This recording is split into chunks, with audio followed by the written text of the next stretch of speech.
ഇസ്രായേലിൻ്റെ രക്ഷയ്ക്ക് വേണ്ടി പ്രാർത്ഥന. ആയിരക്കണക്കിന് വർഷങ്ങൾക്ക് മുമ്പ് എഴുതി വച്ച ബൈബിളിലെ വചനങ്ങളാണിത്.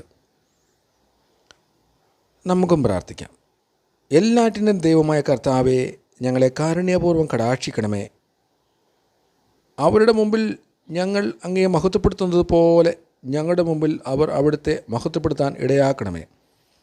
കർത്താവെ, ഞങ്ങൾ അങ്ങയെ അറിഞ്ഞതുപോലെ അവരും അങ്ങയെ അറിയുകയും അങ്ങല്ലാതെ മറ്റൊരു ദൈവമില്ലെന്ന് മനസ്സിലാക്കുകയും ചെയ്യട്ടെ.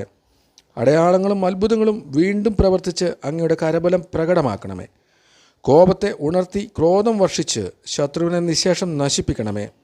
വാഗ്ദാനം അനുസ്മരിച്ച് അങ്ങ് കാലത്തെ ത്വരിപ്പിക്കണമേ. അങ്ങയുടെ കരുത്തേറിയ പ്രവർത്തനങ്ങളെ ജനം പ്രകീർത്തിക്കട്ടെ. അവശേഷിക്കുന്നവർ അങ്ങയുടെ കോപാഗ്നിയിൽ ദഹിക്കുകയും അവിടുത്തെ ജനത്തെ ദ്രോഹിക്കുന്നവർ നാശമടയുകയും ചെയ്യട്ടെ. ഞങ്ങൾക്ക് തുല്യം മറ്റാരുമില്ലെന്ന് ജൽപ്പിക്കുന്ന ശത്രു രാജാക്കന്മാരുടെ തല തകർക്കണമേ. യാക്കോബിൻ്റെ ഗോത്രങ്ങളെ ഒരുമിച്ച് കൂട്ടുകയും അവരുടെ അവകാശം മുമ്പിലത്തെ പോലെ അവർക്ക് നൽകുകയും ചെയ്യണമേ. കർത്താവെ, അങ്ങയുടെ നാമത്തിൽ വിളിക്കപ്പെട്ട ജനത്തിൻ്റെ മേൽ ആദിജാതനെ പോലെ അങ്ങ് പരിഗണിച്ച ഇസ്രായേലിൻ്റെ മേൽ കരുണയുണ്ടാകണമേ. അങ്ങയുടെ വിശുദ്ധ മന്ദിരം സ്ഥിതി ചെയ്യുന്ന നഗരത്തോട്, അങ്ങയുടെ വിശ്രമ സങ്കേതമായ ജെറുസലേമിനോട് കരുണ തോന്നണമേ. അങ്ങയുടെ അത്ഭുത പ്രവർത്തികളുടെ ഘോഷം കൊണ്ട് സിയോനെ നിറയ്ക്കണമേ. അങ്ങയുടെ മഹത്വം കൊണ്ട് അങ്ങയുടെ ആലയത്തെയും അങ്ങയുടെ ആദ്യ സൃഷ്ടികൾക്ക് സാക്ഷ്യം നൽകണമേ. അങ്ങയുടെ നാമത്തിൽ അരുളി ചെയ്യപ്പെട്ട പ്രവചനങ്ങൾ പൂർത്തിയാക്കണമേ.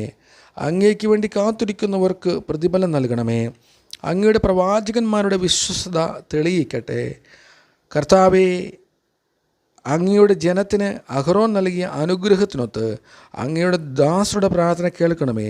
അങ്ങാണ് യുഗങ്ങളുടെ ദൈവമായ കർത്താവെന്ന് ഭൂമിയിലുള്ള സകല ജനതകളും അറിയട്ടെ. ആമേൻ.